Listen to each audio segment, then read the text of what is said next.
قرآن حکیم کے اس مقام پہ غور کیجئے، وَيَوْمَ نُسَيِّرُ الْجِبَالَ وَتَرَى الْأَرْضَ بَارِزَةً وَحَشَرْنَاهُمْ فَلَمْ نُغَادِرْ مِنْهُمْ أَحَدًا۔ قیامت کی وہ گھڑی اتنی شدید ہے، قیامت کے وہ دن اتنے شدید ہے، آج تم سنگلاخ پہاڑوں کو دیکھتے ہو جن کے ایک پتھر کو توڑنے کے لیے کبھی TNT بارود لگایا جاتا ہے، کبھی مشینیں لگائی جاتی ہیں، کبھی کوئی طریقہ ہے۔ قیامت کا دن ہوگا، یہ پہاڑ روئی کے گالوں کی طرح اڑتے پھریں گے، یہ پہاڑوں کو مالک کہتا ہے میں ان پہاڑوں کو چلاؤں گا اور آپ زمین کو ظاہر پائیں گے، ہم پھر سب کو اکٹھا کریں گے۔ اس دن کوئی نہیں بھاگ سکتا، اس دن کوئی فرار نہیں ہو سکتا، اس دن کوئی ایسی جا پناہ نہیں ہے جہاں انسان اللہ سے بچ کر وہاں پر چھپ جائے اور اللہ کے دربار میں پیشی نہ ہو۔ اس دن سب کو اللہ کے دربار میں پیش کیا جائے گا۔ آج جتنے مکر و فریب کرنے والے، ان سب کے مکر و فریب قیامت کے دن ختم ہو جائیں گے، جس دن اکیلا اکیلا آدمی اللہ کے دربار میں پیش ہوگا، تنے تنہا ہوگا، دائیں طرف دیکھے گا لا یرا الا اعمالہ، اپنے اعمال نظر آئیں گے، بائیں طرف دیکھے گا اپنے اعمال نظر آئیں گے، سامنے دیکھے گا جہنم دیکھتی ہوئی نظر آئے گی۔ اس دن کوئی سفارشی نہیں، کوئی سننے والا نہیں،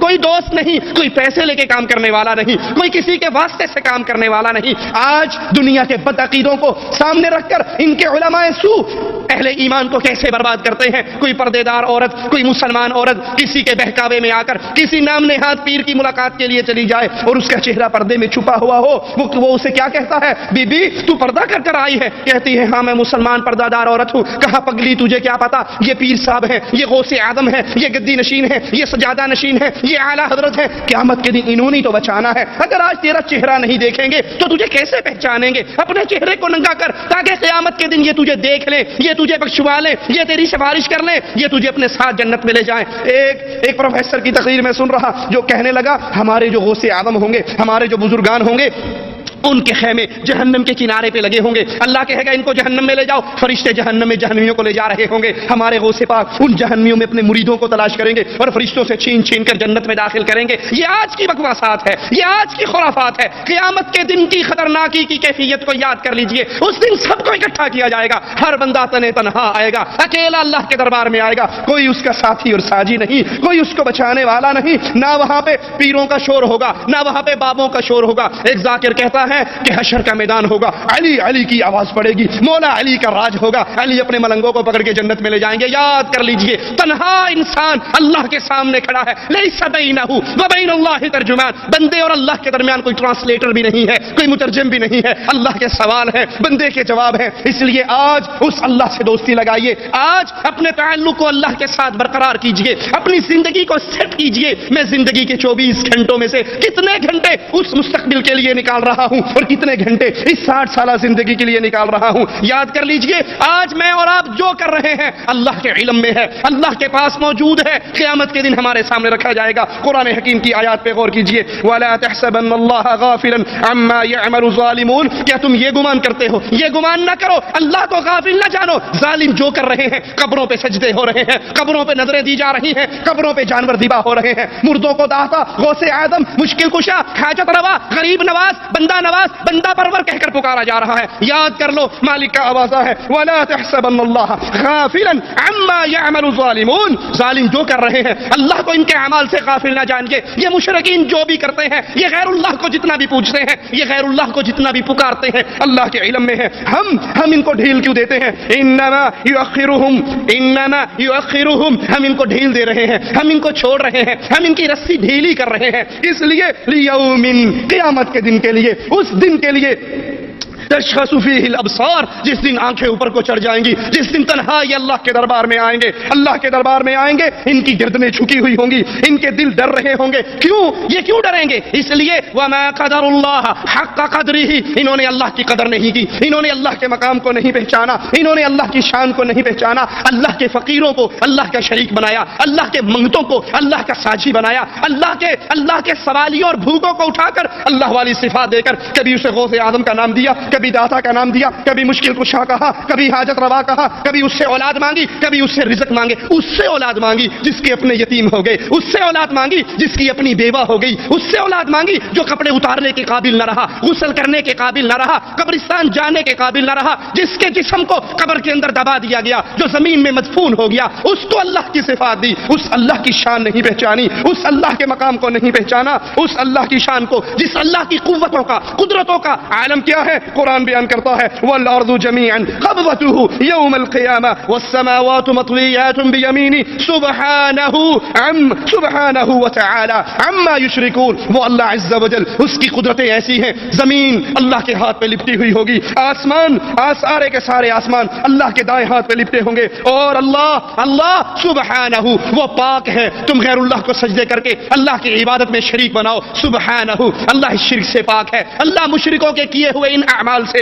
بلند ہے، بالا ہے، پاک ہے. صحیح بخاری میں ابن مسعود سے روایت ہے رضی اللہ عنہ وارضا، فرماتے ہیں کہ یہودی رسول اللہ صلی اللہ علیہ وسلم کے پاس آیا اور کہنے لگا اے محمد صلی اللہ علیہ وسلم، میرے نبی کا نام آئے تو پیار سے کہا کرو صلی اللہ علیہ وسلم. تم ایک مرتبہ نبی کریم علیہ الصلوۃ والسلام پہ درود بھیجو گے، اللہ تم پر 10 رحمتیں اتار دے گا. وہ نبی جس پہ درود بھیجنے کا اجر و ثواب کی کیفیت کا کیا عالم ہے. صحابی کہتے ہیں اللہ کے نبی، میں نے اپنی دعا کے اوقات کو بانٹ رکھا ہے، ایک حصہ درود پڑھتا ہوں، 2 حصے دعائیں مانگتا ہوں. آپ نے فرمایا درود اور پڑھے گا تو تیرا ہی فائدہ ہے. وہ کہتا ہے 2 حصے درود پڑھوں گا، 1 حصہ دعا مانگوں گا. فرمایا ہے میرے ساتھی، اگر تو درود کو زیادہ کرے گا فائدہ تیرا ہی ہے. کہنے لگا آقا پھر کچھ نہیں مانگوں گا، کوئی سوال نہیں کروں گا، زبان پہ کوئی تمنائیں اور التجائیں نہیں آئیں گی، جو وقت ہوگا سارا آپ پہ درود پڑھتا ہوا گزار دوں گا. اللہ کے حبیب علیہ الصلوۃ والسلام جو اللہ کے حکم سے بولتے ہیں، کہتے ہیں میرے صحابی اگر تو دعا کے سارے وقتوں کے اندر صرف مجھ پہ درود پڑھتا ہوا گزار دے گا، جیری جتنی تمنائیں ہیں جو ابھی زبان کی نوک پہ نہیں آئی وہ بغیر مانگے عرش والا پوری کر دے گا.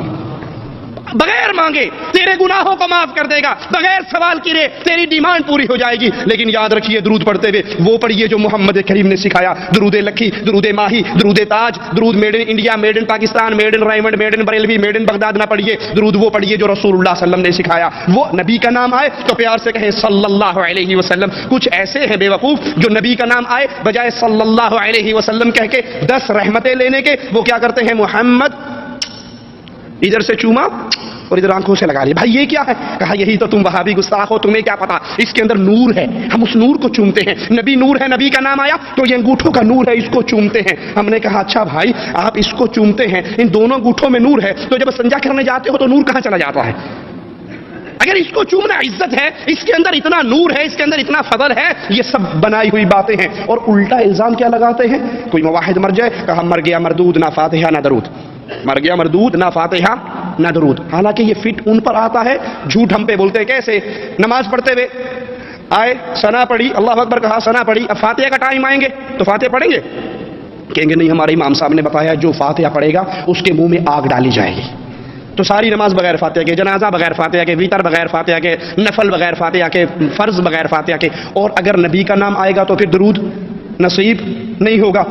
تو کس پر فٹ آئی؟ مر گیا مردود، نہ فاتحہ نہ درود. نہ تمہیں نبی کے نام پہ درود نصیب ہے، نہ مرنے والا جو مر رہا ہے اسے نمازوں میں مولویوں نے فاتحہ نصیب ہونے دی. تو نبی کا نام آئے تو کہیں صلی اللہ علیہ وسلم. نبی کریم صلی اللہ علیہ وسلم کے پاس یہودی آتا ہے اور کہتا ہے اللہ کے نبی بے شک اللہ تعالیٰ آسمانوں کو 1 انگلی پر، زمینوں کو 1 انگلی پر، پہاڑوں کو 1 انگلی پر، درختوں کو 1 انگلی پر اور تمام مخلوقات کو 1 انگلی پر پکڑے گا اور پھر فرمائے گا ان الملک این الجبارون این المتکبرون این الملوک الارض. اللہ عز و جل آواز لگائے گا آج کون بادشاہ ہے، آج کس کی حکومت ہے، آج کس کی بادشاہت ہے، آج کس کا کنٹرول ہے. دنیا میں بننے والے وڈیرے کہاں ہیں؟ دنیا کے بادشاہ کہاں ہیں؟ دنیا کے اندر اپنی حکومت کرنے والے کہاں ہیں؟ آج کون ہے؟ رسول کریم صلی اللہ علیہ وسلم اس یہودی کی بات سن کر اس طرح سے کہ آپ کے اگلے دانت ظاہر ہو گئے. اور پھر آپ نے قرآن حکیم کی اس آیت کو پڑھا وما قدر اللہ حق قدره والارض جميعا قبضته يوم القيامة والسماوات مطويات بيمينه سبحانه وتعالى عما يشركون. یہ اللہ کی شان ہے، یہ اللہ کا مقام ہے.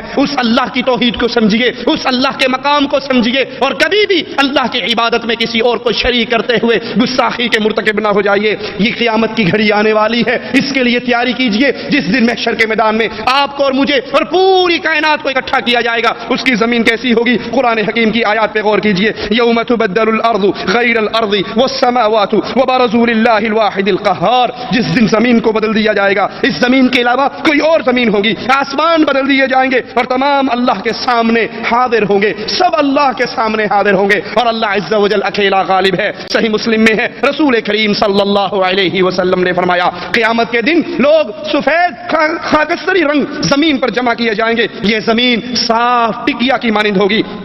عائشہ رضی اللہ تعالی عنہا، مومنوں کی ماں عائشہ، اہل ایمان کی ماں عائشہ، اور جو عائشہ کو اپنی ماں نہیں مانتا وہ مومنین کی جماعت میں شامل نہیں ہے۔ جو عائشہ پر تہمتیں لگاتا ہے، جو عائشہ کے خلاف زبان درازی کرتا ہے، یہ دل کا بھی کالا ہے، یہ عمل کا بھی کالا ہے، یہ اس جہاں میں بھی کالا ہے اور اگلے جہاں میں بھی کالا ہے۔ عائشہ رضی اللہ تعالی عنہا، شاگرد حضرت عائشہ کے شاگرد جب حدیث بیان کرتے ہوئے عائشہ کا نام لیتے رضی اللہ تعالی عنہا تو کیا کہتے کہ مجھے صدیقہ نے کہا، صدیقہ نے، بنت صدیق نے، جو صدیق اکبر کی بیٹی ہے، صدیقہ کائنات ہے، اللہ کے حبیب کی محبوبہ ہے، اور جس کی برات 7ویں آسمان سے آئی ہے، 7 آسمانوں کے اوپر سے اس کی برات آئی ہے، وہ عائشہ رضی اللہ تعالی عنہا اللہ کے نبی علیہ السلام سے پوچھتی ہے، اللہ کے نبی جس دن زمین تبدیل ہوگی تو لوگ کہاں ہوں گے؟ آپ نے فرمایا علی الصراط، اس دن لوگ صراط پر ہوں گے جب زمین تبدیل ہوگی۔ ترمذی میں ہے اللہ کے نبی علیہ السلام نے فرمایا لوگ قیامت کے دن اللہ کے دربار میں کیسے پیش ہوں گے، ان کی کیفیت کیا ہوگی؟ رسول کریم صلی اللہ علیہ وسلم کی اس حدیث کو سنیے، اللہ کے نبی فرماتے ہیں لوگ پیدل چلیں گے، پیدل چلنے والے اللہ کے دربار میں آئیں گے، سواری پر سوار ہو کر لوگ اللہ کے دربار میں آئیں گے۔ تیسری قسم ایسے لوگوں کی ہوگی جن کو اللہ ان کے چہروں کے بل چلا کر اپنے دربار میں لے کر آئے گا۔ لوگ پیدل چل رہے ہیں، لوگ سواریوں پہ سوار ہیں، اور لوگ اپنے چہروں کے بل چل رہے ہیں۔ سائل کہتا ہے یا رسول اللہ صلی اللہ علیہ وسلم، لوگ اپنے چہروں کے بل کیسے چلیں گے؟ پاؤں کے بل تو چلنا دیکھا ہے، گھٹنوں کے بل تو رکھنا دیکھا ہے، اللہ کے نبی لوگ اپنے چہروں کے بل کیسے چلیں گے؟ آقا علیہ الصلوۃ والسلام فرماتے ہیں اے میرے صحابی، جو اللہ قادر ہے اپنے بندوں کو قدموں پر چلانے کے، وہ اللہ قادر ہے کہ انسانوں کو چہروں کے بل چلا کر لے کر آئے۔ اس کیفیت میں لوگ اللہ کے دربار میں پیش ہوں گے، اور اس چہروں پہ چلتے ہوئے زمین کی ابھری ہوئی جگہیں اور کانٹوں سے اپنا دفاع بھی کریں گے۔ قرآن حکیم بیان فرماتا ہے الذین یحشرون علی وجوہہم، اللہ قیامت کے دن ان لوگوں کو اکٹھا کرے گا، یہ اپنے چہروں پہ چلتے ہوئے آئیں گے، الی جہنم، جہنم کی طرف چلتے ہوئے آئیں گے، چہروں کے بل چلتے ہوئے آئیں گے۔ اولئک شر مکانا واضل سبیلا، یہ شریر ترین لوگ، یہ گمراہی کے اندر پڑے ہوئے لوگ، یہ وہ لوگ ہیں جنہوں نے اس دھرتی کے اندر، اس دنیا کی زندگی کے اندر اللہ کی عبادت کو خالص نہیں کیا، بلکہ اللہ کی عبادت میں غیر اللہ کو شریک کیا، توحید کے عقیدے کو نہیں سمجھا، شرک کی لعنت میں ملوث ہوئے۔ اب ان کا ٹھکانہ بھی جہنم ہے، ان کے لیے ذلت کا مقام ہے۔ یہ دنیا میں تکبر کرنے والے، یہ دنیا میں اپنی بڑائی دکھانے والے، اللہ کے دن اللہ قیامت کے دن پوری کائنات کے سامنے ان کو اس طرح رسوا کرے گا کہ یہ چہروں کے بل چل کر آئیں گے۔ وَنَحْشُرُهُمْ يَوْمَ الْقِيَامَةِ عَلَى وُجُوهِهِمْ عُمْيًا وَبُكْمًا وَصُمًّا، قیامت کے دن اللہ ان کو اکٹھا کرے گا، یہ چہروں کے بل چل کر آئیں گے، صرف چہروں کے بل نہیں چلیں گے، یہ اندھے بھی ہوں گے، یہ بہرے بھی ہوں گے، یہ گونگے بھی ہوں گے۔ مَأْوَاهُمْ جَهَنَّمْ، ان کا ٹھکانہ جہنم کی آگ ہے۔ یہ اللہ کے ساتھ شرک کرنے والے، یہ غیر اللہ کو پوجنے والے، یہ اللہ کو چھوڑ کر یا اللہ کے ساتھ ساتھ غیروں کو بھی اپنا مشکل کشا اور حاجت روا کہنے والے قیامت کے دن آئیں گے، چہروں کے بل چل رہے ہوں گے، اندھے ہوں گے، بہرے ہوں گے، گونگے ہوں گے۔ مأواہم جہنم، ان کا ٹھکانہ جہنم ہوگا۔ کلما خبت زدناہم سعیرا، جو ہی ان کی آگ ٹھنڈی پڑے گی، مالک فرماتا ہے ہم اس کو اور تپش بڑھا دیں گے۔ قیامت کے دن حشر کے میدان میں پیشی کا منظر کیسا ہوگا؟ بخاری و مسلم میں ابن عباس رضی اللہ عنہما سے روایت ہے، فرماتے ہیں رسول اللہ صلی اللہ علیہ وسلم نے ہمارے سامنے خطبہ دیا اور فرمایا قیامت کے دن تم لوگ ننگے قدم اور ننگے بدن بغیر ختنہ کے جمع کیے جاؤ گے۔ پھر قرآن حکیم کی آیت تلاوت فرمائی کما بدأنا اول خلق نعید، جیسے ہم نے ان کو پہلے پیدا کیا ویسے ہی ہم ان کو دوبارہ لوٹا دیں گے۔ قیامت کے دن اللہ کے دربار میں پیشی کا منظر، جسم بھی ننگا ہے، کپڑے نہیں ہیں، پاؤں بھی ننگے ہیں، جوتے نہیں ہیں اور ختنے بھی نہیں، غیر مختون ہے، اس حالت میں اللہ کے دربار میں کھڑا کیا جائے گا۔